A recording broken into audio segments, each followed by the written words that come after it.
Assalamualaikum warahmatullahi wabarakatuh. Alhamdulillahi rabbil alamin. Wassalatu wassalamu ala asrafil mursalin Sayyidina Muhammad wa ala alihi wa sahbihi ajma'in. Amma ba'du. Hadis Muslim nomor 1662. Artinya, diriwayatkan dari Aisyah radhiyallahu anha, istri Nabi sallallahu alaihi wasallam. Dia berkata, para istri Nabi Shallallahu Alaihi Wasallam mengutus Fatimah binti Rasulullah Shallallahu Alaihi Wasallam untuk menghadap kepada beliau. Maka Fatimah mohon izin untuk masuk.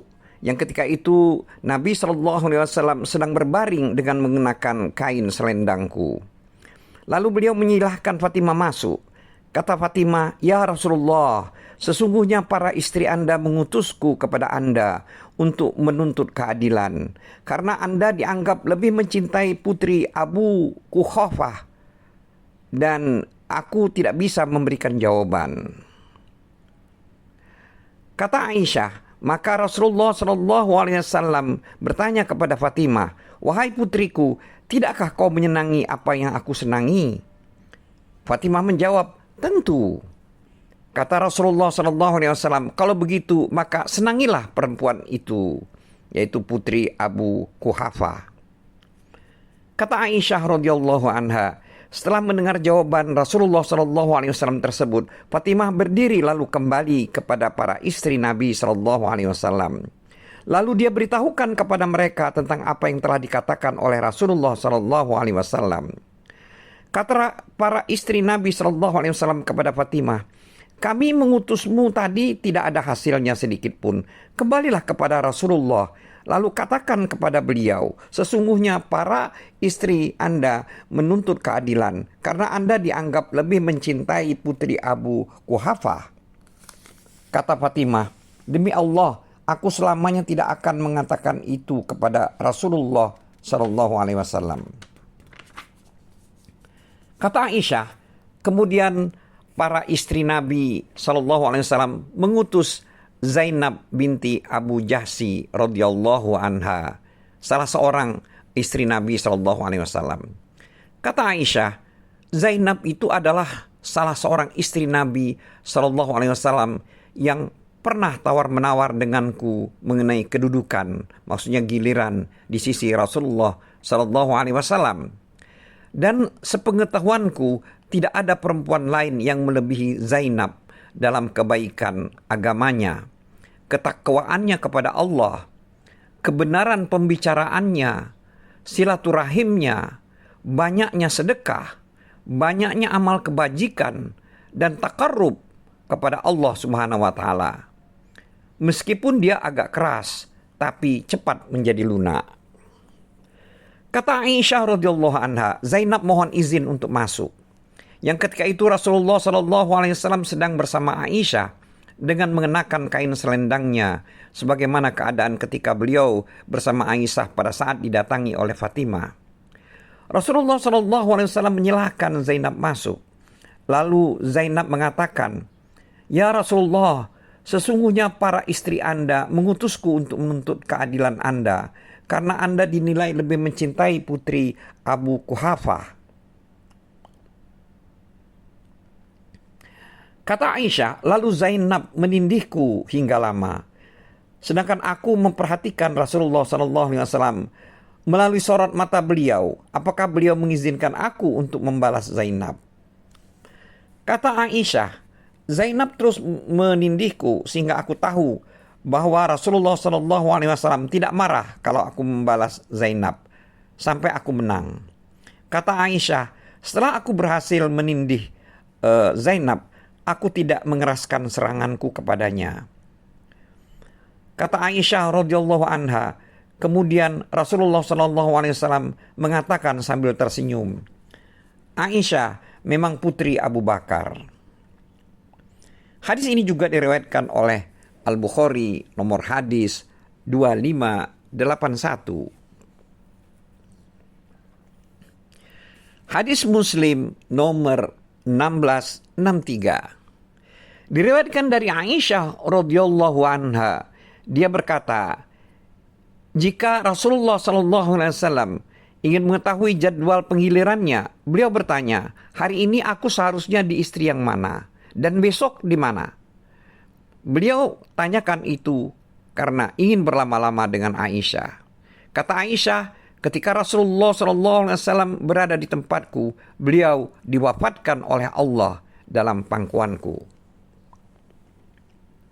Hadis ini juga diriwayatkan oleh Al-Bukhari, nomor hadis 1389. Hadis Muslim nomor 1664 diriwayatkan dari Aisyah radhiyallahu anha bahwa dia pernah mendengar Rasulullah sallallahu alaihi wasallam sebelum beliau wafat, yang ketika itu beliau bersandar ke dada Aisyah dan Aisyah mendengar ucapan beliau, "Ya Allah, berikan rahmat kepadaku dan pertemukan aku dengan kekasihku." Hadis ini juga diriwayatkan oleh Al-Bukhari nomor hadis 4440. Hadis Muslim nomor 1665.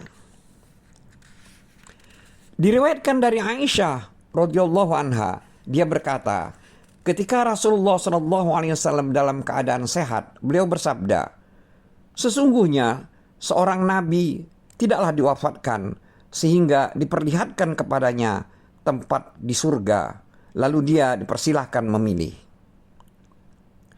Kata Aisyah, ketika malaikat maut datang dan ketika itu kepala beliau berada di atas pahaku, beliau tidak sadar sejenak, lalu siuman kembali. Kemudian beliau menatap pandangan ke atap, lalu beliau mengucapkan, "Ya Allah, pertemukan aku dengan kekasihku yang maha tinggi." Kata Aisyah, maka aku katakan, berarti Rasulullah SAW tidak memilih hidup lebih lama lagi dengan kami.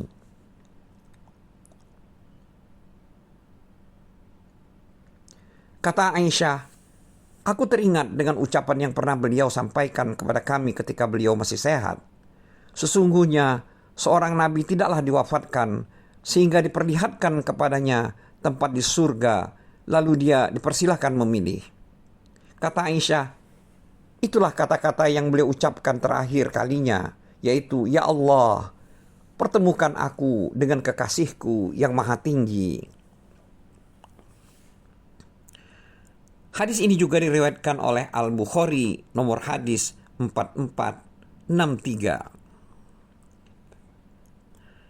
Hadis Muslim nomor 1666.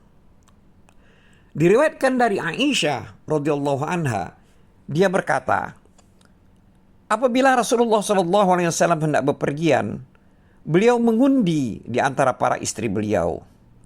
Suatu ketika undian dimenangkan oleh Aisyah dan Hafsah. Kami pergi dengan beliau bersama-sama ketika malam tiba. Rasulullah SAW biasanya menempuh perjalanan bersama Aisyah dan bercakap-cakap dengannya. Lalu Hafsah mengatakan kepada Aisyah, "Malam ini sebaiknya kau naik untaku dan aku naik untamu. Lalu kau dan aku memperhatikan apa yang akan terjadi nanti." Kata Aisyah, "Baiklah." Maka Aisyah naik unta Hafsah dan Hafsah naik unta Aisyah. Lalu Rasulullah SAW mendatangi unta Aisyah yang dinaiki oleh Hafsah. Rasulullah SAW mengucapkan salam, kemudian menempuh perjalanan bersamanya. Sehingga mereka singgah.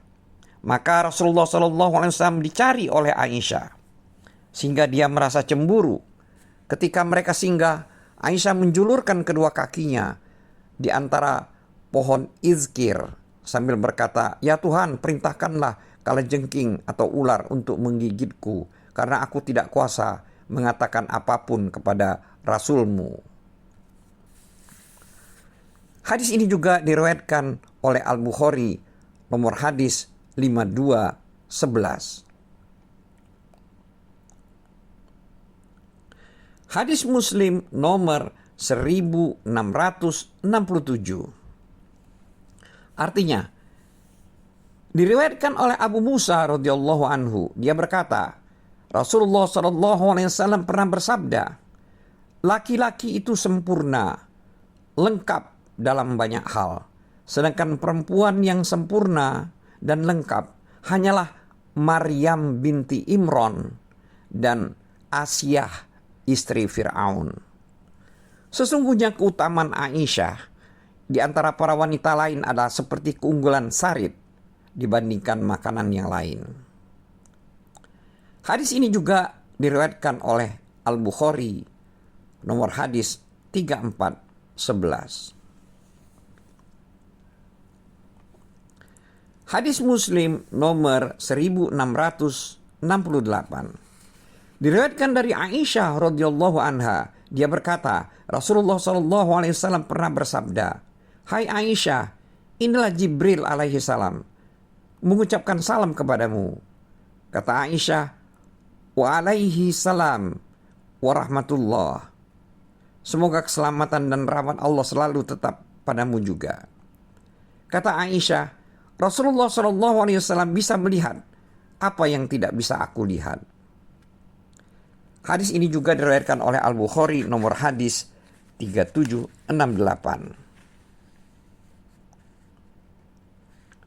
Hadis Muslim nomor 1669. Diriwayatkan dari Aisyah radhiyallahu anha. Dia berkata, ada 11 orang wanita duduk, lalu mereka saling berjanji dan mengucapkan akad untuk tidak menutupi sedikit pun informasi tentang suami mereka. Perempuan pertama mengatakan, suamiku bagaikan seekor unta yang kurus di atas puncak gunung yang terjal, yang landai pun didakinya dan yang gemuk pun dinaiki. Perempuan kedua mengatakan, aku tidak mau menyebarkan informasi tentang suamiku karena aku khawatir jangan-jangan aku akan tetap menjadi istrinya. Jika aku bertutur tentang suamiku, berarti aku membuka rahasia dan kejelekannya. Perempuan ketiga mengatakan, suamiku sangat kaku. Jika aku berkata, aku diceraikan. Dan jika aku diam, aku ditaklik. Perempuan keempat mengatakan, suamiku bagaikan malam di Tihanah, tidak panas dan tidak dingin, tidak menakutkan dan tidak membosankan. Perempuan kelima mengatakan, suamiku jika dia datang menjadi lupa dan jika dia pergi seperti singa, serta tidak menanyakan apa yang telah ia janjikan. Perempuan keenam mengatakan, suamiku kalau makan dia habiskan, kalau minum dia tuntaskan, kalau tidur merangkul, dan dia tidak memasukkan telapak tangan untuk mengetahui nafsu birahi istrinya. Perempuan ketujuh mengatakan, suamiku bagaikan lapisan dasar tanah. Setiap penyakit adalah obat baginya. Dia bisa membelahmu, atau mengumpulkanmu, atau menghimpun segalanya untukmu. Perempuan kedelapan mengatakan, suamiku baunya bagai zarnaf, yaitu jenis wewangian, dan sentuhannya bagaikan kelinci. Perempuan kesembilan mengatakan, suamiku tinggi tegap, gagah, dermawan, dan murah hati. Perempuan ke-10 mengatakan, suamiku bagaikan raja. Apa maksudnya? Bahkan melebihi raja. Dia memiliki unta yang sering menderum dan jarang berjalan. Bila unta itu mendengar suara genderang, dia memastikan bahwa ada bahaya yang mengancam. Perempuan ke-11 mengatakan, suamiku adalah Abu Zar'in, atau maksudnya di sini adalah seorang petani. Siapa dia? Dia tidak menghiasi telingaku dengan anting-anting. Dia membuat bahuku membesar. Dia bangga denganku sehingga aku pun bangga dengan dirinya. Dia mendapatkanku dalam kelompok orang-orang yang berstatus sebagai tahanan atau rampasan perang. Lalu dia memperistriku, kemudian membuatku hidup dalam kesederhanaan yang akrab dengan suara ringkikan kuda, unta, dan katak. Jika aku berbicara di sisinya, aku tidak dijelekkan. Aku bisa tidur hingga pagi dan bisa minum sampai puas. Ibu Abu Zar'in itu siapa? Dia pakaiannya kotor dan rumahnya luas. Putra Abu Zar'in siapa dia? Dia tempat tidurnya terbuat dari pelepah kurma dan puas dengan mengembalakan kambingnya. Putri Abu Zar'in siapa dia? Dia dimanjakan oleh ayah dan ibunya serta dipenuhi pakaiannya. Namun dia tidak disukai oleh tetangganya. Pembantu Abu Zar'in siapa dia? Dia tidak menyebarkan apa yang kami bicarakan, tidak curang dalam mengurus makanan kami, dan tidak membuat rumah kami kotor. Kata perempuan ke-11 tadi, suatu ketika Abu Zar'in bepergian, yang ketika itu tubuhnya sudah tidak memikatnya lagi. Lalu dia bertemu dengan seorang perempuan membawa dua orang anak bagaikan dua ekor singa. Kedua anak itu bermain dengan dua buah delima di bawah pinggang ibunya. Lalu Abu Zar'in menceraikanku dan menikahi perempuan tersebut. Setelah itu aku menikah dengan seorang laki-laki dermawan dengan tunggangan kuda pilihan untuk bepergian. Dia memberiku harta yang banyak dan sepasang dari setiap jenis wewangian.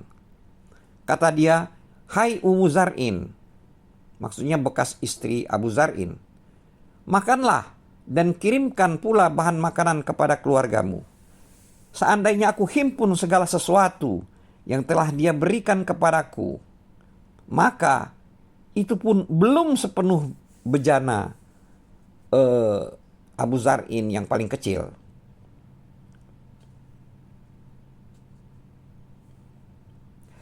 Kata Aisyah, Rasulullah SAW berkata kepadaku, "Aku terhadap kamu seperti Abu Zar'in terhadap Ummu Zar'in." Hadis ini juga diriwayatkan oleh Al-Bukhari, nomor hadis 5189. Wallahu a'lam bissawab. Wabillahi taufiq wal hidayah. Wassalamualaikum warahmatullahi wabarakatuh.